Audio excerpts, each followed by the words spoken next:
Bonjour et bienvenue à l'émission Chrétien comme Christ. Le thème de notre émission aujourd'hui est « Une ville rayonnante ». Alors Christine, tu continues à nous lire dans le Cantique des Cantiques. Oui, on est au chapitre 6 et au verset 4.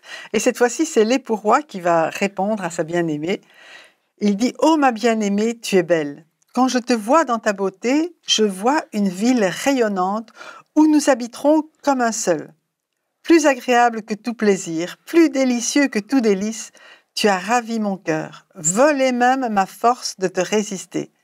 Même les myriades d'anges sont impressionnés par toi. » Waouh! Vraiment, c'est une ode, je vais dire, de nouveau à la bien-aimée. Et cette ville rayonnante où nous habiterons comme un seul, ça nous fait penser à la Nouvelle Jérusalem. Oui, la Nouvelle Jérusalem céleste, hein. Oui. Mais aussi il y a aussi cette pensée d'habiter, de demeurer, de rester ensemble. Avant, on était plutôt dans des rencontres, quelque part, dans des moments où ils se voyaient, hein, comme des rendez-vous, quelque part. Mais ici, il parle d'une ville, donc d'un endroit où ils vont rester, quelque part, où ils vont demeurer ensemble tout le temps. Oui. Et ça aussi, dans notre relation avec Dieu, dans notre temps avec lui, c'est aussi important de se dire, à un certain moment, c'est chouette des moments où Dieu nous touche, où on a des rencontres, où peut-être on assiste à des réunions, où c'est extraordinaire. Mais là, on est en train de parler de rester continuellement. Oui, une intimité permanente. Une intimité permanente. Et là, on passe vraiment à un autre niveau, encore une fois. Oui, moi je trouve que c'est tellement important, et Jésus l'a dit, hein, qu'il voulait demeurer en nous et nous en lui, mais en plus de ça, on veut demeurer ensemble. Combien il y a une puissance dans le fait d'être d'un même accord, d'être unis, de faire les choses ensemble, de vivre ensemble une vie tout compte fait à la gloire de Dieu. Et c'est ça en fait qu'il est en train de nous parler, de cette demeurer ensemble. Il y a beaucoup d'idées qui me viennent dans la tête, là c'est un peu difficile à exprimer, mais Jésus a dit qu'il nous préparait une place, une demeure. Ouais. Donc là aussi, il y a un endroit où on va demeurer, et il nous parle de cette ville extraordinaire où ça va nous rassembler, nous qui avons mis notre foi en Jésus-Christ, et ça va être merveilleux, je pense. Oui, et puis il y a ce verset aussi, que tous soient un comme nous sommes un, toi et moi avec le Père, toi en moi en eux. Et on avait découvert justement dans l'émission précédente que la demeure de Jésus, c'était vraiment en nous. Elle le cherchait, puis finalement pour découvrir qu'il était là en elle. Et c'est aussi notre découverte. Parfois on croit qu'il est loin, mais il est en nous et il veut demeurer en nous, avec nous, et ne faire qu'un. Ouais, c'est ça, c'est maintenant que ça se passe, en fait.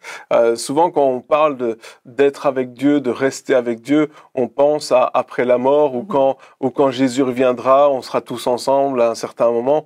Mais c'est réservé pour nous maintenant. Elle est pas, lui, il n'est pas en train de dire, on habitera peut-être un jour ensemble. Il dit non, c'est là où maintenant on va habiter parce qu'on est mariés, hein, et donc c'est en plus après il dit mais plus agréable que tout plaisir, donc cette ville plus délicieuse que tout délice, tu as ravi mon cœur. Donc mon cœur n'est plus à moi, c'est toi qui me l'as pris quelque part, et tu as volé même ma force de te résister, même les myriades d'anges sont impressionnés par toi. Donc là, on voit vraiment que tout le monde regarde ce qui se passe. Ouais. C'est pas juste... je pense que notre histoire avec Dieu, elle intéresse aussi les anges. Les anges sont au courant. Le domaine céleste est au courant de ce qui est en train de se passer. Et il voit aussi notre attitude, jusqu'où on est prêt à aller et jusqu'où elle était prête à aller, en disant, mais... Je veux aller plus loin, je réalise que tu es là, et lui, il dit, mais ok, je suis là, et donc on va habiter ensemble, parce que tu es la ville, quelque part. Et on voit la réalité d'un monde céleste. Encore une fois, ça nous rappelle que on n'est pas tout seul, il y a ces anges qui nous regardent, ces êtres célestes qui sont là, qui s'intéressent à nous, parce que nous sommes la prunelle de l'œil de Dieu. Il nous aime d'un amour éternel, d'un amour tellement puissant. Et puis on a eu cette relation, et chacun d'entre nous, on fait partie de cette relation. On est tous à niveau égal dans l'amour que Dieu a pour nous et dans l'amour que nous avons pour Dieu. Et cette dimension-là, on va la développer au fur et à mesure de notre relation avec lui.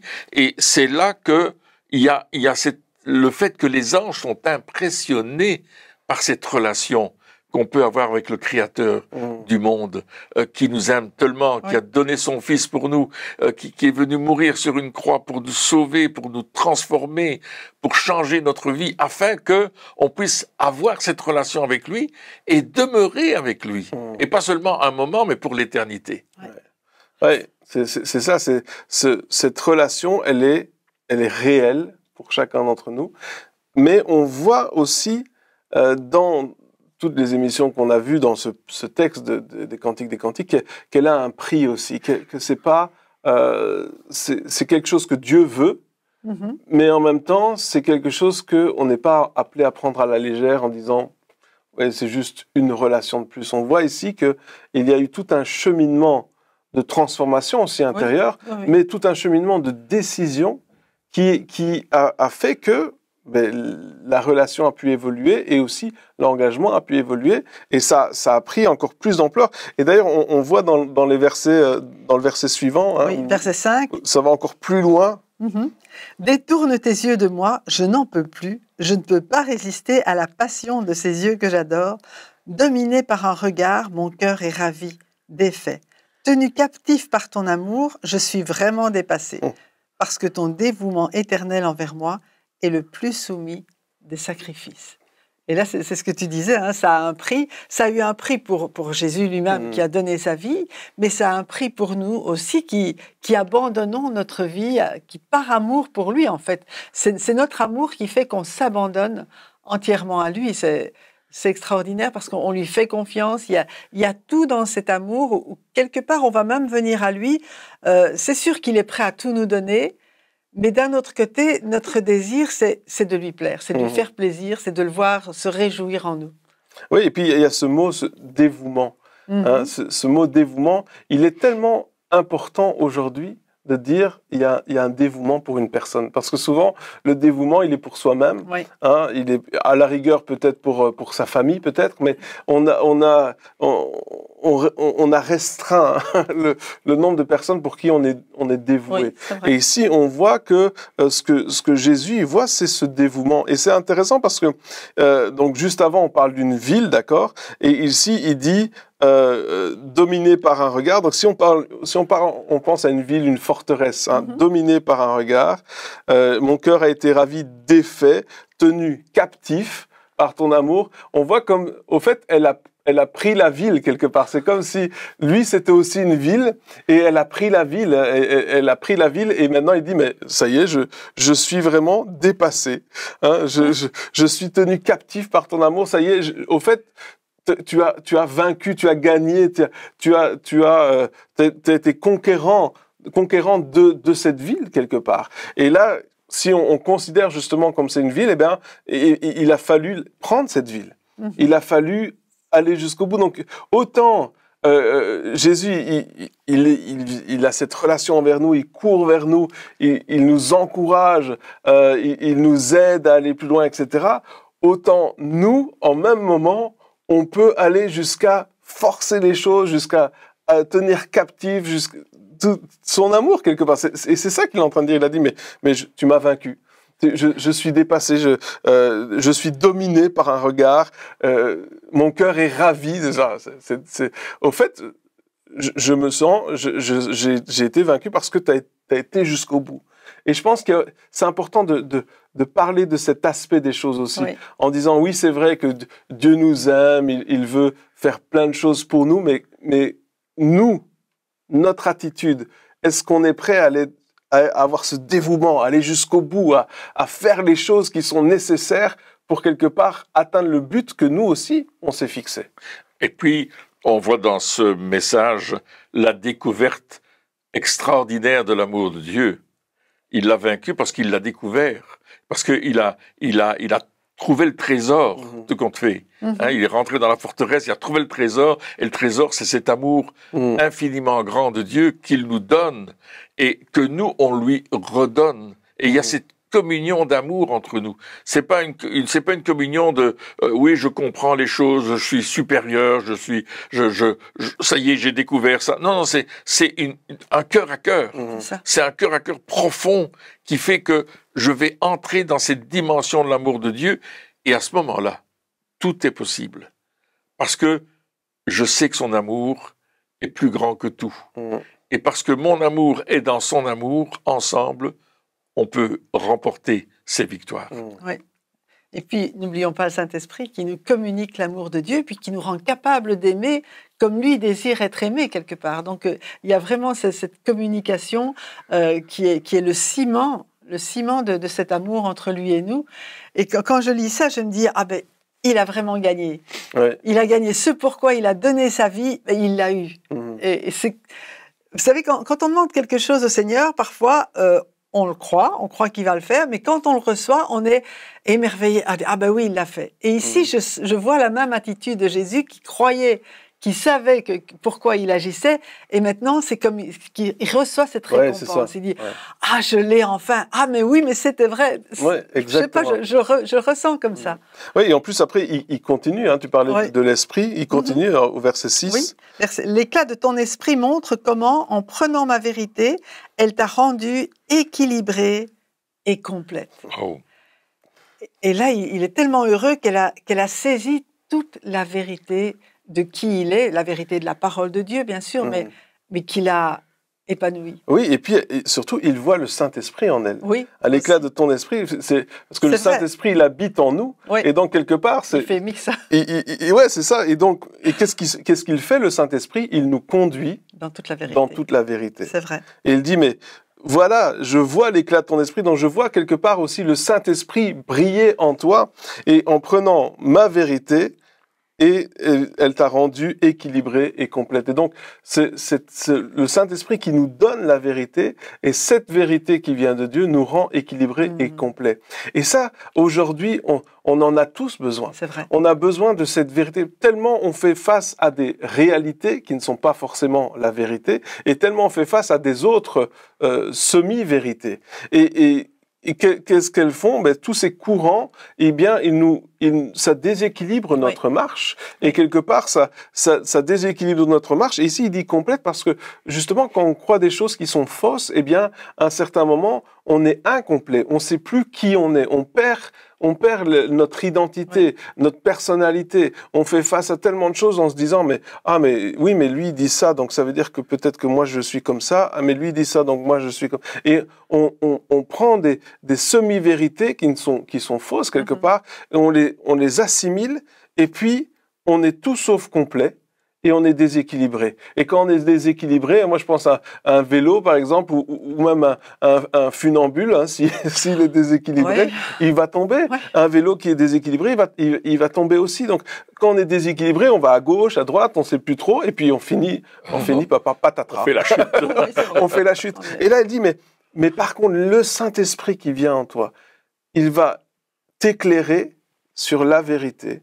Et cette vérité va changer ta vie, et elle a changé ta vie. Oui. Et c'est ça qui se passe. Il dit, mais tu commences à comprendre, tu commences à assimiler, tu assimiles ce que l'Esprit de Dieu te dit. Et je pense que ça doit être notre prière aussi, en disant, mais Saint-Esprit, je sais pas tout, je connais pas toutes choses, mais toi, tu connais toutes choses. Et je connais pas toute la vérité, mais toi, tu connais toute la vérité. Alors, conduis-moi dans cette vérité. Parce que c'est là que je veux être équilibré. Oui. Je veux être équilibré. Équilibré et libre. La vérité te rend libre, vraiment, et épanoui. C'est une vérité, ce que tu dis là, que la vérité nous rend libre. Vous connaîtrez la vérité. Et puis, le Saint-Esprit, il nous amène à changer au niveau de notre foi. Parce que la foi vient de ce qu'on entend, et tu parlais qu'on entendait beaucoup de choses aujourd'hui. Et c'est ce que dit l'apôtre Paul dans la lettre aux Romains, hein, au chapitre 10, au verset 17. La foi vient de ce qu'on entend, et ce qu'on entend vient de la parole de Christ. Donc, l'important de nous nourrir de la parole de Dieu aussi, et de laisser le Saint-Esprit nous révéler ce que cette parole veut nous dire à nous personnellement, pour qu'on puisse demeurer justement avec le bien-aimé, et le bien-aimé avec nous. Parce que cette parole-là va faire que ma foi va être en Dieu, et la foi de Dieu va être en moi. il va avoir cette communion qui va me rendre beaucoup plus fort et beaucoup plus capable aussi de faire ce que Dieu me demande de faire. Je vais le faire par amour pour lui. Je vais pas le faire par obligation. Je vais pas le faire parce que on me force à le faire, mais je vais le faire parce que je l'aime tellement, que je veux faire des belles choses pour lui. Je suis prêt à tout pour lui, parce que lui a été prêt à tout pour moi et il l'a prouvé en plus. Oui. Et puis la communion qu'on a avec lui aussi nous porte aussi à nous, on en a parlé tout à l'heure, vraiment à nous aimer les uns les autres, parce que c'est ça aussi la vérité. C'est d'aimer avec vérité, pas seulement en parole, mais de manifester cet amour qui les actes. Les actes, oui, tout à fait. On continue, verset 7. Tes belles joues rougissantes révèlent à quel point ta passion est réelle pour moi, même cachée derrière ton voile d'humilité. Et là aussi, il y a cette révélation. Toute notre attitude va révéler notre passion.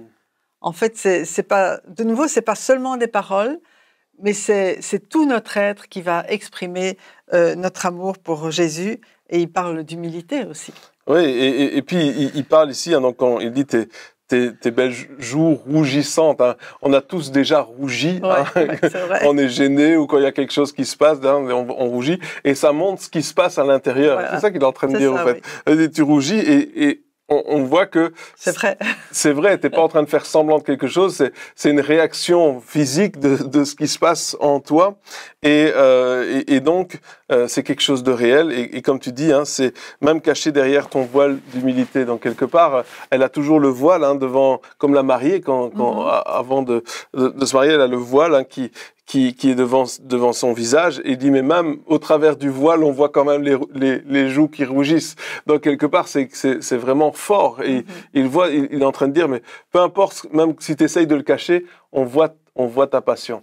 Et ça, c'est intéressant parce que quand quelqu'un, ici, il est en train de dire, mais si tu es passionné, tu n'es pas obligé de le dire à tout le monde. Ça va se voir. Ça va se voir, c'est vrai. Tu n'es pas obligé de dire, ah, mais moi, je suis passionné pour ça, je suis passionné pour ça. Le dis pas. Parle de ce pourquoi tu es passionné, on saura que tu es passionné pour quelque chose. Et c'est vrai, lorsqu'on est passionné pour quelque chose, il y a des gens qui sont, par exemple, passionnés de voiture, ou passionnés de la pêche, ou d'un sport, eh bien, quand il y a une discussion avec ces personnes-là, à un certain moment, ça va revenir sur le tapis, on va parler de ça parce que il y a une passion qui est là. C'est de l'abondance du cœur que la bouche parle. Et nous, c'est la même chose. À un certain moment, lorsque notre seul but, c'est d'être avec Jésus, c'est d'être plus près de lui, eh bien, peu importe les conversations qu'on va avoir, à un certain moment, ça va revenir sur le tapis, on va en parler. Et c'est ça qu'il est en train de dire. Tu n'es pas obligé de dire « je suis passionné », ça se voit. Ça se voit, ça s'entend. Voilà. Et moi, je relierai la passion avec l'onction. Parce que l'onction, qui est la présence manifestée de Dieu, elle est en nous et elle va être reflétée. Je pense à Moïse quand il allait dans la présence de Dieu. Quand il descendait de la montagne, son visage était rayonnant à tel point, nous dit la Bible, qu'il devait mettre un voile sur son visage pour que les gens ne soient pas effrayés. Vous imaginez la passion qu'il avait en lui, qui se reflétait à travers cette onction que Dieu lui avait déposée sur lui. Et je pense que là, il pense à Moïse avec ce voile. Malgré ça, on voyait la puissance de l'onction. Alors nous, on verrait des rayons lumineux sortir, mais ici, il parle de rougeur, c'est-à-dire que c'est vraiment ce rouge de l'amour de Dieu qui est là, le rouge qui nous rappelle aussi combien Jésus a versé son sang pour nous. Et la passion de Jésus, elle est pour nous. Il nous aime d'une passion extraordinaire et il nous la communique, et quand nous avons cette passion, on la reflète tellement puissamment. Et ce qui est beau de voir, c'est que on voit ici qu'elle est passée par des moments où elle savait plus trop, elle est passée par des moments où voilà, c'était un peu éteint, comme nous tous quelque part. Et c'est un cheminement. Exactement. Et ce que j'aimerais dire, c'est que c'est pas parce que à un certain moment on a été rétrograde, ou c'est pas parce qu'à un certain moment on n'a plus suivi le Seigneur pendant peut-être un temps que on ne peut plus avoir cette passion-là. Et ici, il est en train de prouver, de dire mais c'est vrai, elle a fait des pas en avant, des pas en arrière, elle a eu ces moments plus et ces moments moins, mais malgré ça, la passion est toujours là. Et des fois, on peut avoir cette pensée qui dit « Ah oui, mais si un jour tu as été en marche arrière, eh bien, tu peux plus avoir de la passion parce que c'est plus vraiment réel, c'est plus vrai, ou Dieu te fait plus confiance parce que peut-être tu l'as déçu à un certain moment. Et on peut avoir toutes ces pensées qui sont là en disant non, ta passion elle est pas vraie parce que elle ne dure pas, etc. Mais c'est pas comme ça que Jésus voit les choses. Jésus il dit non, cette passion-là, elle est bien réelle. C'est quelque chose de vrai. C'est quelque chose que je mets en toi, que moi j'ai mis en toi. Oui. Et n'écoute pas les voix qui te disent « Ah non, c'est faux, parce que tu as fait des erreurs dans le passé, alors c'est fini pour toi, tu n'auras plus de deuxième ou troisième chance. » C'est faux. La passion, elle peut toujours être là, elle peut toujours grandir et se manifester malgré ça. Et c'est pour ça qu'on parle d'humilité aussi, parce qu'elle ne se vante pas de cette passion. Elle, comme tu dis, elle essaye de la cacher, mais ça transparaît parce que c'est vraiment le Saint-Esprit qui l'a mise en elle. C'est ça, ce que tu dis aussi, c'est que le Seigneur, il nous relève.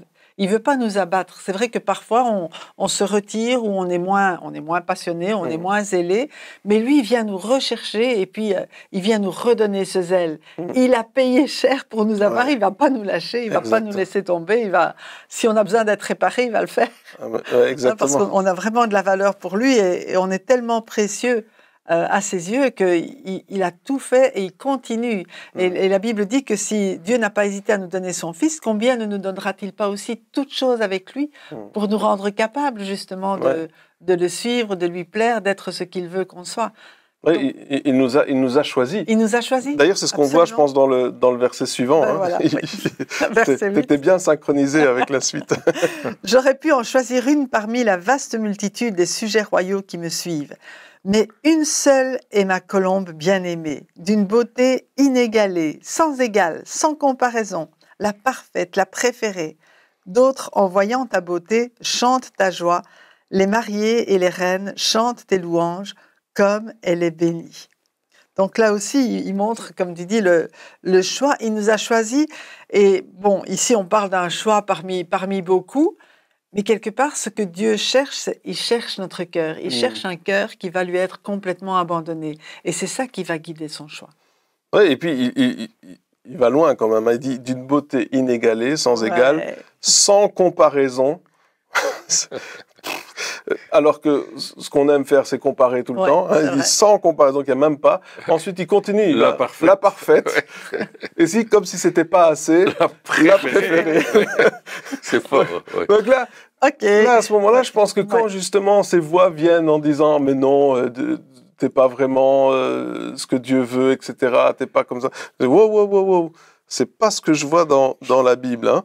Sans comparaison, la parfaite, la préférée. D'autres, en voyant ta beauté, chantent ta joie. Les mariés, les reines chantent tes louanges, comme elle est bénie. Voilà. Donc c'est vraiment, il y a une reconnaissance, encore une fois. Il y a une reconnaissance par les autorités. Parce que, il parle des mariés, mais ensuite il parle des reines. Donc on parle d'autorité en disant, mais on reconnaît cette beauté, on reconnaît, c'est pas juste le bien-aimé qui voit en disant, on peut dire, ah, l'amour rend aveugle, lui il a vu, il pense qu'elle est parfaite parce qu'il est amoureux. Non, ici il est en train de dire, même les autres, ça se voit. Et je pense que ça aussi, quelque part, dans notre cheminement avec lui, à un certain moment, donc nous on se voit comme, au début on se voit comme pas parfait, comme laid, peut-être comme sale, etc. Puis lui dit non, tu es bien, tu es belle, etc. Et il y a quelque chose qui change en nous. Notre manière de nous voir change parce qu'on se voit autrement, qu'on se voit comme lui voit. Notre manière de nous comporter change également, notre manière d'être change. Et puis, finalement, qu'est-ce qui se passe? Non seulement lui nous voit comme nous sommes, nous nous voyons également comme nous sommes, mais les autres, à un certain moment, commencent à nous voir comme nous sommes. Mais les autres ne peuvent pas nous voir comme nous sommes tant que nous ne voyons pas comme lui nous voit. Ah, c'est vrai. C'est vrai. Des fois, on aimerait que les autres nous voient comme lui nous voit avant que nous, on ait compris qui on était. Wouhou! C'est très bien. Mais c'est pas comme ça que ça fonctionne. On a besoin de cette révélation. Et on a besoin d'agir avec cette révélation. Et d'être d'accord avec lui. Parce qu'en fait, à partir du moment où on refuse le fait qu'il nous aime tellement et qu'il nous considère comme parfaite, on croit que c'est de l'humilité, mais c'est de la fausse humilité. Parce qu'on n'est pas d'accord avec ce que Dieu dit de nous. On croit un mensonge quelque part. C'est un mensonge. Et c'est important vraiment de nous accorder. Mais si toi, tu me vois parfaite, eh bien, c'est que je suis parfaite. Et c'est que je n'ai pas à dire le contraire. Ce serait, oui, comme tu dis, ce serait un mensonge. Ce serait refuser la façon dont il me voit. Et ça, c'est quand même grave, quelque part, par rapport à Dieu. Mais si j'accepte cela, et si je commence à proclamer la même chose que ce que lui dit de moi, et à le proclamer, à le croire, et à marcher avec ce standing, je veux dire, je ne sais pas trop, mais avec cette prestance de savoir qui je suis, mais c'est clair que tout le monde va le voir aussi. Oui, et puis je vais manifester vraiment qui je suis en Jésus. Oui.